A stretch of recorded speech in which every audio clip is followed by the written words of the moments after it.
ሰላም ጤና ይስጥልኝ ቤተሰቦች፣ ቦሊ ዶክተር በሚለው የመረጃ ፕሮግራም በድጋሚ ተገናኝተናል። በዚህ ዓመት ጀምሩ ቪፒኤን አብርታችሁ በመጀመሪያ የምናየው እንግዲህ ዘ ኦዲሲ እና ደማል ፎርስ ለተሰኙት ፊልሞች ሲሆን ምክንያቱም ደማል ፎር የተሰኘው ፊልም ሁለተኛ ዊኬንዱ ላይ፣ ዘ ኦዲሲ ደግሞ የመጀመሪያ ዊኬንዱ ላይ ከህንድ ቦክስ ኦፊስ ጭምር በዓለም አቀፍ ደረጃ ፊልሞቹ እጅግ በጣም ምርጥ ገንዘብ መስራት ችለዋል። ታዋቂው ዳይሬክተር ክሪስቶፈር ኖላን ዳይሬክት ያደረገው ዘ ኦዲሲ የተሰኘው ፊልም በህንድ ቦክስ ኦፊስ እንኳን የመጀመሪያ ቀን ላይ 17 ከሮር አካባቢ መሰብሰብ ችሎ ነበረ። ቅዳሜ ወደ 21 ከሮር መሰብሰብ ቻለ። ትናንትና እሁድ ላይ ደግሞ ወደ 21 ከሮር አካባቢ መሰብሰብ ችሎ ነበረ። እሁድ ላይ በእርግጥ የዓለም ዋንጫ ባይኖር ኖሮ ይህ ፊልም ከ25 ከሮር በላይ ይሰራል ተብሎ ተገምቶ ነበረ። እንደዛም ሆኖ ግን የመጀመሪያ ዊኬንዱ ሲጨርስ ዘ ኦዲሲ የተሰኘው ፊልም በህንድ ውስጥ ብቻ 57 ከሮር መሰብሰብ የቻለ ሲሆን ይህ ገንዘብ ራሱ ደግሞ በግሮስ ሲቀመጥ 75 ከሮር አካባቢ ሆነ ማለት ነው። ወደ 750 ሚሊዮን የህንድ ሩፒ ማለት ነው።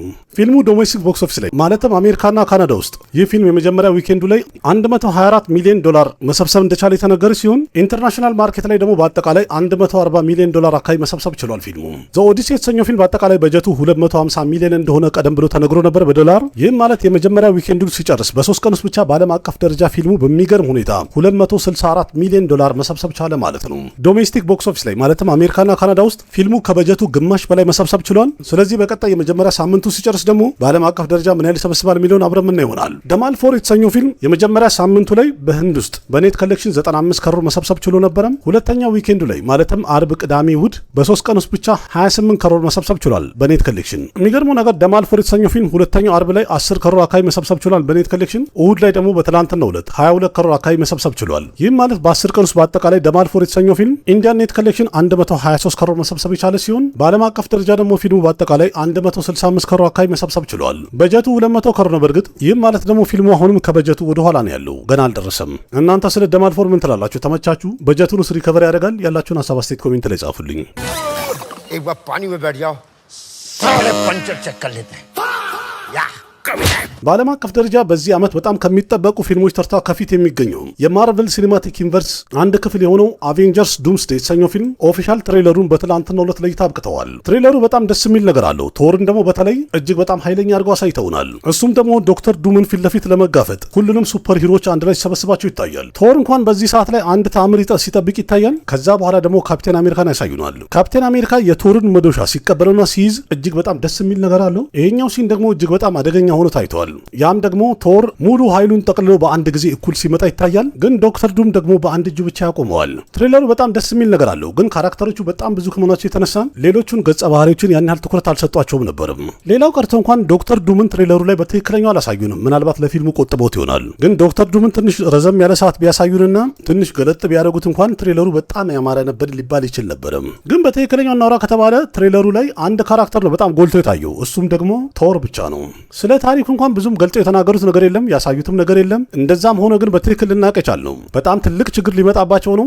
ስለዚህ ያንን ችግር ለማቆምና ዓለምን ለማዳን ደግሞ ሁሉም ሱፐር ሂሮዎች አንድ ላይ ሲታገሉና ሲተጋገዙ ይታያል። ቪዥዋልና ቪኤፍኤክስ እንኳን ምንም ነገር የሚወጣለት ነገር የለም። ከነጨራሹ ልናወራም እንኳን አቅም አለን የሚባል ያህል አይደለም። ምክንያቱም ፊልሙ የማርቨል ሲኒማቲክ ዩኒቨርስ አንድ ክፍል ነው። የማርቨልን ደግሞ ቪዥዋልና ቪኤፍኤክስ ሌላው ቢቀር እንኳን ያለፉት 18 ዓመታት በሚገባ እያየነውና እየተደነቅንበት የመጣ ነው። በአጠቃላይ ትሬለሩ በጣም ደስ የሚል ነገር አለው። በቀጣይ ደግሞ ፊልሙ ለእይታ ሲበቃ ታሪኩ ምን ይመስላል የሚለውን አብረን ምና ይሆናል። እናንተስ አቬንጀርስ ዱምስዴይ የተሰኘው ፊልም ትሬለሩን አያችሁት? ምን ትላላችሁ? ተመቻችሁ? ያላችሁን ሀሳብ አስተያየት በኮሜንት አጫውቱኝ እስኪ።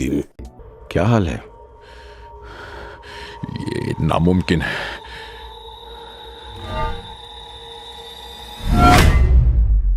ታዋቂው ዳይሬክተር ሰንዲፕ ሬድዲዋንጋ እንዳለው ከሆነም ስፒሪት የተሰኘው ፊልም 40% ያህል ቀረጻውን በአሁን ሰዓት ላይ ያጠናቀናል ብሏል። በአሁን ሰዓት ላይ ደግሞ ዳይሬክተሩ ሰንዲፕ ሬድዲዋንጋ ያለማቋረጥ ቀጥሎ እየቀረጸ ነው ያለው።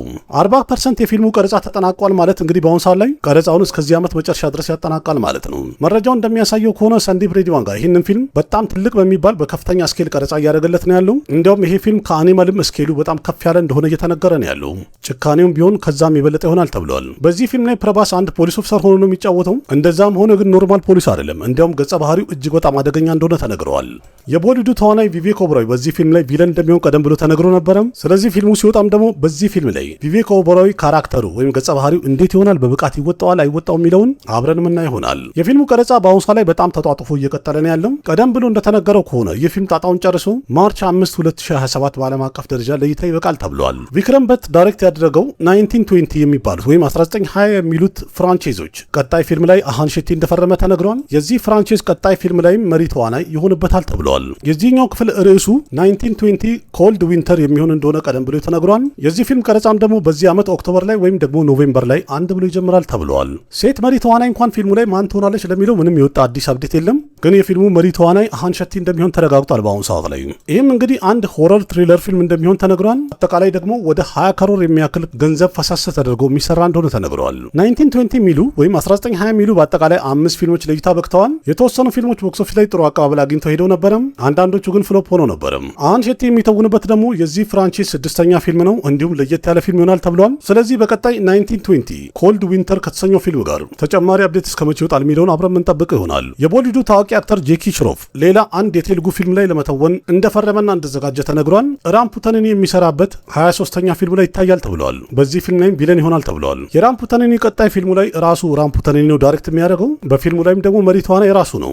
የፊልሙ ቀረጻ በአሁኑ ሰዓት ላይ ተጀምሯል። የፊልሙ ይዘትም ደግሞ አንድ ሳይኮሎጂካል የሆነ አክሽን ትሪለር ታሪክ እንደሚሆነው ቀደም ብሎ ተነግሮ ነበረ። የራምፑተንን ቀጣይ ፊልሙ ላይ ጄክ ሽሮፍ እንደገባ በአሁኑ ሰዓት ላይ በጣም እየተነገረና እየተወራ ነው ያለው። እንደዛም ሆኖ ግን ፊልም ሜከሮቹ እስካሁን ድረስ ጄክ ሽሮፍ ስለመግባቱ ምንም ኦፊሻል ማረጋገጫ የሰጡት ነገር የለም። ጄክ ሽሮፍ በእርግጥ ቀደም ብሎ ታሆ የተሰኘው የቴሉጉ ፊልም ላይ ተውኖ አይተነው ነበረ። ስለዚህ በቀጣይ ደግሞ የራምፑተንን ቀጣይ ፊልሙ ላይ ጄክ ሽሮፍ በትክክል እንደሚተውና እንደሚሰራ ኦፊሻሊ እስከመቼ ድረስ ይወጣል የሚለውን አብረን እንጠብቃለን። አቬንጀርስ ኢንድ ጌም የተሰኘው ፊልም ወደ ሲኒማ እየተመለሰ ነው ያለው። በዚህ ፊልም ላይም ደግሞ አዳዲስ ሲኖች እንደተጨመረ የተነገረ ሲሆን ያም ደግሞ ከ7 እስከ 10 ደቂቃ ይሆናል ተብሏል።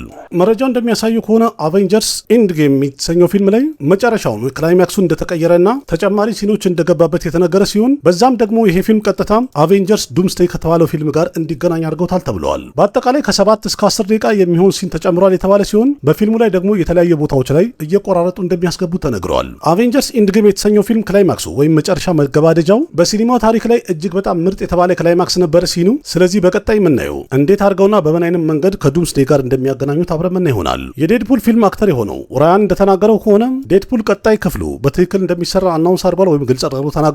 እንደዛም ሆኖ ግን መቼ እንደሚወጣ ፊልሙ ስለዚህ ጉዳይ አክተሩ ምንም አልተናገረም። ዲዝኒም ቢሆን ስለ ዴድፑል ቀጣይ ፊልም ምንም የተናገረው ያወጣው መረጃ የለም። ግን አንዳንድ መረጃዎች እንደሚያሳዩት ከሆነ የዴድፑልን ካራክተር አዲሱ ኤክስመን የተሰኘው ፊልም ላይ እንደሚገባና እንደምናየው ብዙ መረጃዎች እየተራገቡ ነው ያሉት። አዲሱን ኤክስመን የተሰኘውን ፊልም ማቲው ሲሆን ዳይሬክት የሚያደርገው በዚህ ፊልም ላይም ደግሞ ፕሮፌሰር ማግኔቶ፣ ወልቨሪን፣ ሳይክሎፕስ እና ጂም ጊን እነሱን ጨምሮ ሌላ ትልልቅ የተባሉ ካራክተሮች እንደሚመለሱ ተነግረዋል። በአሁኑ ሰዓት ላይ ዴድፑል ቀጣይ ክፍሉ እንደሚሰራ እንኳን አክተሩ ራያንስ አናውንስ አድርጓል። ስለዚህ በቀጣይ ከዴድፑል 4ኛው ክፍል ጋር የተያያዘ ደግሞ አዲስ መረጃ እስከመቼ ይወጣል የሚለውን አብረን የምንጠብቀው ይሆናል። ታዋቂው ዳይሬክተር ስቲቨን ስፒልበርግ ዳይሬክት ያደረገው ሳይፋይ ትሪለር ይዘት ያለው ዲስክሎዥር ዴይ የተሰኘው ፊልም አሁን በጥራት ለእይታ ሊበቃ እንደሆነ ተነግሯል።